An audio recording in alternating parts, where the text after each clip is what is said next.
ہیں، ہم اس کی تعریف کرتے ہیں اور اس سے مدد چاہتے ہیں اور اس سے مغفرت طلب کرتے ہیں، اور ہم اللہ تعالیٰ سے اپنے نفسوں کی برائیوں سے پناہ چاہتے ہیں اور اپنے برے اعمال سے پناہ چاہتے ہیں۔ اللہ جسے ہدایت دے دے اسے کوئی گمراہ نہیں کر سکتا، اور وہ جسے گمراہ کر دے اسے کوئی ہدایت نہیں دے سکتا۔ اور میں گواہی دیتا ہوں کہ اللہ کے سوا کوئی معبود نہیں، وہ اکیلا ہے، اس کا کوئی شریک نہیں۔ اور میں گواہی دیتا ہوں کہ محمد صلی اللہ علیہ وسلم اس کے بندے اور رسول ہیں۔ درود و سلام نازل ہو آپ پر اور آپ کے آل و اصحاب پر۔ اے وہ لوگوں جو ایمان لائے ہو، اللہ سے ڈرو جیسا کہ اس سے ڈرنے کا حق ہے، اور تمہیں موت نہ آئے مگر اس حال میں کہ تم مسلمان ہو۔ اے وہ لوگوں جو ایمان لائے ہو، اے لوگو اللہ سے ڈرو جس نے تمہیں ایک نفس سے پیدا کیا اور پھر اس نفس سے اس کی بیوی کو پیدا کیا، اور ان دونوں کے ذریعے بہت سارے مردوں اور عورتوں کو پوری دنیا میں پھیلا دیا۔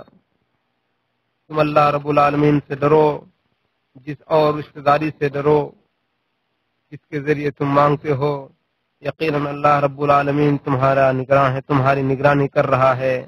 اے لوگوں جو ایمان لائے ہو، اللہ سے ڈرو اور سچی بات کہو، تو وہ تمہارے اعمال کو درست کر دے گا اور تمہارے گناہوں کو بخش دے گا، اور جو اللہ اور اس کے رسول کی اطاعت کرے گا تو وہ یقیناً عظیم کامیابی سے ہمکنار ہوگا۔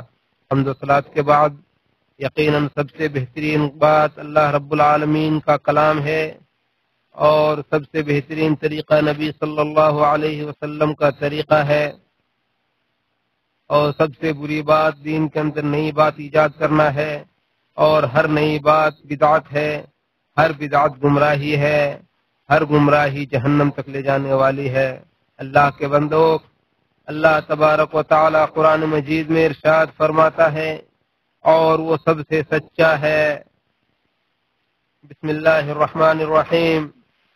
قسم ہے زمانے کی، بلا شبہ انسان گھاٹے میں ہے، سوائے ان لوگوں کے جو ایمان لائے اور نیک عمل کیے، اور ایک دوسرے کو حق کی تلقین کی اور ایک دوسرے کو صبر کی تلقین کی۔ اللہ تعالیٰ نے وقت کے عصر کے وقت کی قسم کھائی ہے، جو کہ زمانہ میں داخل ہے یا زمانے کا حصہ ہے، اور یہ دن کے آخری پہر کا وقت ہوتا ہے۔ اس وقت کی قسم کھا کر اللہ تعالیٰ فرما رہا ہے کہ سارے کے سارے انسان خسارے میں ہیں، اور خسارے میں رہنے والوں کا انجام جہنم ہے، جو کہ بہت برا ٹھکانہ ہے۔ پھر اللہ تعالیٰ نے خسارہ اٹھانے والوں میں سے ان لوگوں کو مستثنی کیا ہے جو 4 صفات سے متصف ہیں، جن پر یہ آیتیں دلالت کرتی ہیں۔ پہلی صفت کا ذکر کرتے ہوئے اللہ تعالیٰ فرماتا ہے الا الذین آمنوا، یعنی سوائے ان لوگوں کے جو ایمان لائے، اور ایمان اپنی بنیاد اور کمال کے لحاظ سے علم کے ذریعے ہی ممکن ہے۔ دوسری صفت کے بارے میں اللہ تعالیٰ فرماتا ہے وعملوا الصالحات، اور نیک عمل کیے، یعنی عمل صالح ایسے عمل کو کہتے ہیں جو خالص اللہ کے لیے کیا جائے اور نبی صلی اللہ علیہ وسلم کے طریقے کے مطابق انجام دیا جائے۔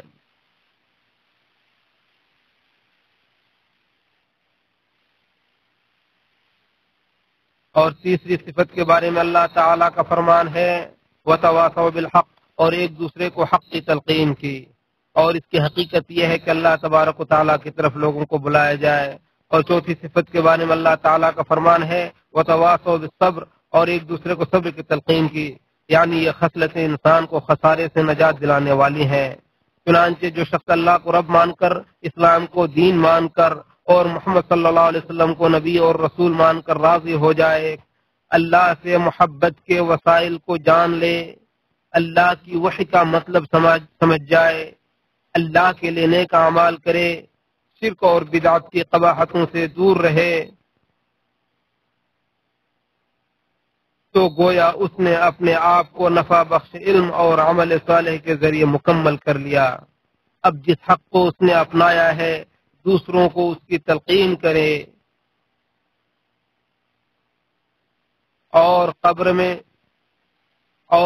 میں اللہ کی معرفت، رسول کی معرفت اور دین کی معرفت سے متعلق جو سوالات ہوں گے، ان کے بارے میں لوگوں کو وصیت اور تلقین کرے۔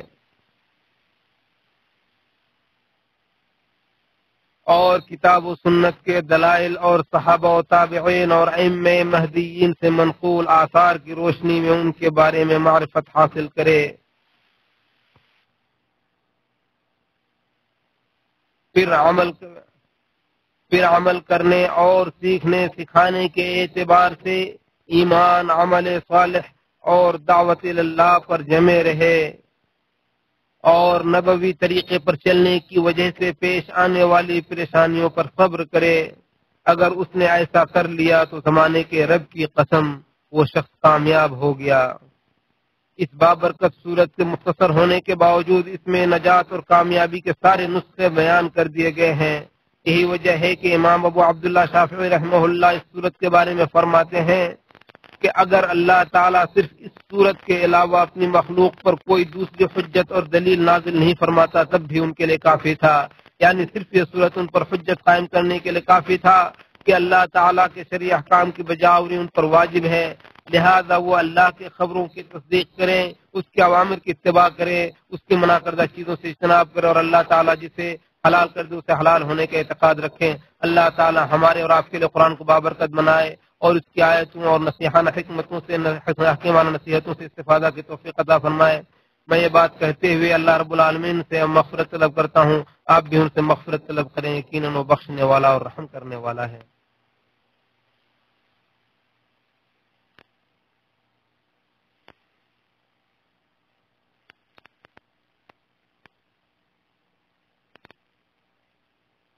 تمام تعریف اللہ کے لیے ہے اور وہی کافی ہے، اور درود و سلام ہوں نبی چنندہ نبی پر اور ان کے آل و اصحاب پر اور ان کے نقش قدم پر چلنے والے لوگوں پر۔ حمد و صلات کے بعد اللہ کے بندو، اللہ تعالیٰ سے ڈرو، اور یقینا اللہ رب العالمین فرماتا ہے اے وہ لوگوں جو ایمان لائے اللہ سے ڈرو جیسے اور سچے لوگوں کے ساتھ ہو جاؤ۔ ارشاد باری تعالیٰ ہے بس آپ جان لیجئے کہ اللہ کے سوا کوئی عبادت کے لائق نہیں، اور اپنے لیے نیز مومن مردوں اور عورتوں کے لیے بھی گناہ کی معافی مانگے، اور اللہ تعالیٰ تمہارے چلنے پھرنے کے مقامات کو بھی جانتا ہے اور آخری ٹھکانے کو بھی۔ سفیان بن عیینہ رحمہ اللہ اس آیت کی تفسیر کرتے فرماتے ہیں کہ اللہ تعالیٰ نے اس آیت کی ابتدا علم سے کی ہے، یعنی قول و عمل سے پہلے، کیونکہ پوری کی پوری ہدایت لا الہ الا اللہ کے علم اور معرفت پر موقوف ہے، اور پورا کا پورا دین حق قول و عمل ہر اعتبار سے اللہ تعالیٰ سے توبہ و استغفار پر موقوف ہے۔ ارشاد باری تعالیٰ ہے تو وہ چاہتے ہیں کہ اللہ کے نور کو اپنی پھونکوں سے بجھا دیں، لیکن اللہ کو یہ بات منظور نہیں، وہ اپنے نور کو پورا کر کے رہے گا، خواہ یہ بات کافروں کو کتنی ہی بری لگے۔ وہی تو ہے جس نے اپنے رسول کو ہدایت اور سچے دین کے ساتھ بھیجا تاکہ اس دین کو سب ادیان پر غالب کر دے، خواہ یہ بات مشرکوں کو کتنی ہی ناگوار لگے۔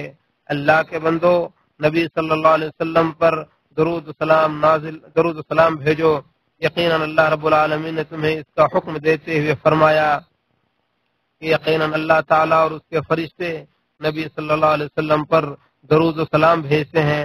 اے وہ لوگوں جو ایمان لائے تم بھی ان پر درود و سلام بھیجو۔ اللہم صلی وسلم وزد وبارک۔ اے اللہ تو ان کے اپنے بندے اور رسول محمد صلی اللہ علیہ وسلم پر درود و سلام نازل فرما۔